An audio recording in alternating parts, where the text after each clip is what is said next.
Hi everyone, welcome back to Tech Basics. In this tutorial video, we will be learning how to delete a post on Thinkific.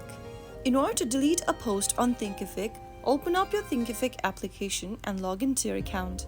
Right after you log into your Thinkific account, from the home page, go ahead and find the post you'd like to delete. It will be listed right on your home page. Simply find the post and then tap on the three dots right next to your name or your post and click on delete.